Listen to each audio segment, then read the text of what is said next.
இருந்து 1 வருஷம் ஆயிடுச்சு. இன்னைக்கு நான் கேப்டனோட முதலாம் நினைவு நாள்.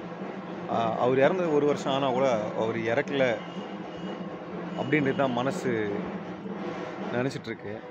ஆனா, அவர் இறந்துட்டார் அப்படின்றது தான் உண்மை. அவர் இறந்தாலும் சரி, நம்ம கூட தெய்வமா தான் இன்னும் வாழ்ந்துட்டு இருக்காரு. ஸோ, இன்னைக்கு கேப்டன் ஆலயத்துக்கு வந்து பார்த்தீங்கன்னா, காலையில போயிட்டு இருந்தோம். எவ்வளோ கூட்டம் கிட்டத்தட்ட பார்த்தீங்கன்னாக்கா, வெளியவே கூட்டமே பார்த்தீங்கன்னா, கிட்டத்தட்ட 1 கிலோமீட்டர் அளவுக்கு லைன்ல நின்னுட்டு இருந்தாங்க. அவ்வளோ பாசம் வச்சிருக்காங்க கேப்டன் மேல. எங்கிருந்தோ நாமக்கல், திண்டுக்கல் அப்படின்னு சொல்லிட்டு பார்த்தீங்கன்னா, பல ஊர்லேருந்து பார்த்தீங்கன்னா, இன்னைக்கு வண்டி கட்டிட்டு வந்திருக்காங்க. எல்லாருமே பார்த்தீங்கன்னா, லைன்ல நின்னு தான் வந்தாங்க. இது எதுவுமே காசு குடுத்து கூட்டு வந்த கூட்டம் கிடையாது. அவர் மேல இருக்கிற உண்மையான பாசத்தால வந்த கூட்டம் தான் அது. அப்படி இருந்தாலும் பார்த்தீங்கன்னா, அவர் இறந்தவங்க கூட நெறைய பேர வாழ வச்சுட்டுருக்காரு. ஸோ, அங்க பார்த்தீங்கன்னாக்கா, அந்த ஆலயத்துக்கு வெளியே பார்த்தீங்கன்னா, பூ, மாலை அப்படின்னு சொல்லிட்டு பார்த்தா நெறைய பேர் வித்துட்டுருக்காங்க. அவரு இறந்த பிறகும் பார்த்தீங்கன்னா, அவர் வந்து நெறைய பேருக்கு வந்து பயனளிக்கிறதா தான் இருந்துட்டுருக்காரு. அதேமாதிரி நாங்க போகும்போது வந்து அவங்க இருந்தாங்க. அப்புறம் தியாகு, கேப்டனோட ஃப்ரெண்டு அவரும் வந்திருந்தாரு. ஸோ, இத தாண்டி பார்த்தா நம்ம கூட்டம் சரி லைன்ல தான் நின்னுட்டோம். சீக்கிரம் உள்ள போயிடலாம் அப்படின்னு பார்த்தோம்னாக்கா, உள்ளேயும் அவ்வளோ சீக்கிரம் போக முடியல. என்னடா அப்படின்னு பார்த்தோம்னாக்கா, ஒரு சைடு இந்த பக்கம் 1 கிலோமீட்டர் கூட்டம் இருந்தாலும் சரி, இன்னொரு பக்கம் பார்த்தா தள்ளுமுள்ளு ஏற்பட்டு சரி நாங்க உள்ள போனோம் அப்படின்னு சொல்லிட்டு பார்த்தோம்னா, உணர் தரப்புல வந்து இந்த சைடு சண்டை போட்டுட்டு இருக்காங்க. எல்லாருமே பார்த்தா கேப்டன் மேல அவ்வளோ பாசம் வச்சிருக்காரு. பாசம் வச்சிருக்காங்க.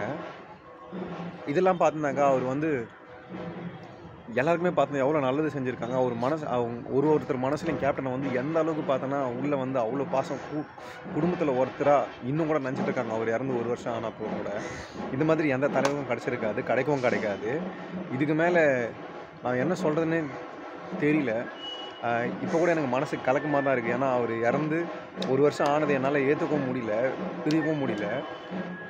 சில பாட்டெல்லாம் பார்த்தோன்னாக்கா, மனசு அறியாமயே பார்த்தோன்னா, அப்படியே கண்ணெல்லாம் கலங்கி ரொம்ப மனசு கஷ்டமாவும் இருக்கு. இது உள்ள போகும்போது பார்த்தோன்னு வச்சுக்கோங்க, சரி நம்ம வெளியேருந்து உள்ள போயிட்டோம் கேட்டாண்ட இருந்து. கேட்டாண்ட பார்த்தா நம்ம கோயில்ல பார்த்தீங்கன்னா, சின்ன கட்டெல்லாம் கட்டி வச்சிருப்பாங்க உள்ள போறதுக்கு. இந்த பெருமாள் கோயில்லலாம் பார்த்தீங்கன்னு வச்சுக்கோங்களேன், கூட்டம் நெறைய இருந்துச்சுன்னா, அந்த கட்டெல்லாம் கட்டி வச்சிருப்பாங்க. பக்தர்கள் வந்து பார்த்தோன்னா, பாதுகாப்பா உள்ள போயிட்டு சாமி தரிசனம் பண்றதுக்கு. ஸோ, அதே மாரி தான் இன்னைக்கு வந்து நம்ம கேப்டன் ஆலயத்திலும் பார்த்தோன்னா, அதே மாரி தான் பண்ணியிருந்தாங்க. உள்ளேருந்து நம்ம கேப்டன் ஆலயத்துக்கு உள்ள போயிட்டு, அவரோட சிலைய வந்து உள்ள தரிசிக்கிறதுக்கே கிட்டத்தட்ட 1 மணி நேரத்துக்கு மேல ஆயிடுச்சு. அது மட்டும் இல்லாம பார்த்தீங்கன்னு வச்சுக்கோங்களேன், இன்னைக்கு பிரேமலதா அம்மாவும் சரி, சகோதரர்கள் பிரபாகரனா இருந்தாலும் சரி, சண்முக பாண்டியனா இருந்தாலும் சரி, காலையிலேருந்து பார்த்தீங்கன்னாக்கா, அந்த உள்ளேயே கால் வலிக்க பார்த்தா காலையில ஒரு 6 மணிலேருந்து நான் சாயங்காலம் 3 மணிக்கு தான் பார்த்தேன். அதுவரைக்கும் பார்த்தோன்னா, அவங்க நின்னுட்டு தான் இருந்தாங்க. நம்ம ஒரு 2 மணி நேரம், 1 மணி நேரம் நின்னா அவ்வளோ கால் வலிக்கும். அவங்க கால்லேருந்து அப்படியே நின்னுட்டே இருந்தாங்க. ஸோ, அது மட்டும் இல்லாம பார்த்தீங்கன்னு வச்சுக்கோங்களேன், அந்த கூட்டத்தில வந்து பார்த்தீங்கன்னா, பெண்களும் சரி, கை குழந்தைங்களும் சரி, பெரியவர்களும் சரி, அந்த கூட்டத்தில வந்து நெறைய பேர் இருந்தாங்க. அவங்க எல்லாமே பார்த்தீங்கன்னாக்கா, கால் வலிக்கு வெயிட் பண்ணி தான் தரிசனமே பண்ணாங்க. அது மட்டும் இல்லாம டிஎம்டிகே ஆஃபீஸ் பக்கத்தில ஒரு வீடு இருக்கும். அந்த வீட்லேருந்து பார்த்தீங்கன்னா, வர மக்களுக்கு வந்து மேலேருந்து அவங்க வீட்லேருந்து பார்த்தீங்கன்னா, தண்ணி பாட்டிலும் சரி, சாப்பாடும் சரி, மேலேருந்து கயிறு கட்டி கீழ இறக்கி தான் அங்கேருந்து குடுத்துருந்தாங்க.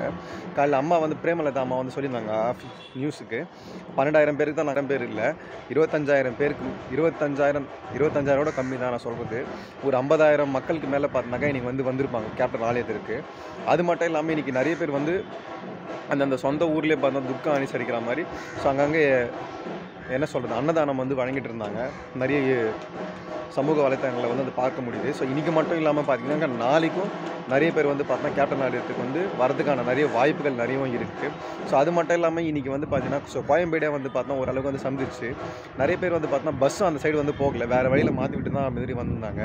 நாங்களே பார்த்தீங்கன்னா, போற வழியில வந்து பைக்கையோ அப்படின்னு ஒரு இடத்துல நிறுத்திட்டு அங்கேருந்து நடந்து தான் கோயிலுக்கே வர மாரி இருந்துச்சு. ஸோ, இதெல்லாம் பார்க்கும்போது பார்த்தா கேப்டன் மேல வந்து இன்னும் மக்களுக்கு வந்து பார்த்தோன்னா, இன்னும் பாசம் வந்து அதிகமா தான் இருக்கே தவிர, அது இன்னும் குறையவே இல்ல. அது மட்டும் இல்லாம பார்த்தீங்கன்னாக்கா, இந்த அன்ப நம்ம வந்து இவர் வந்து பார்த்தோன்னா, ஏழை எளிய மக்களுக்கு வந்து கேப்டன் அவர்கள் வந்து நெறையவே செஞ்சுட்டு போயிருக்காரு. அத வந்து கேப்டன் வழியா வந்து நம்ம வந்து அத இன்னும் நம்ம பின்பற்றிட்டு, அவரோட புகழ வந்து மேலும் இன்னும் பரப்ப செய்யணும் அப்படின்றது தான் என்னோட ஆசையா இருக்கும். கேப்டனோட உண்மையான தொண்டனோட ஆசையா, கேப்டனோட ரசிகர்னோட ஆசையும் இதுவா தான் இருக்கும். நன்றி.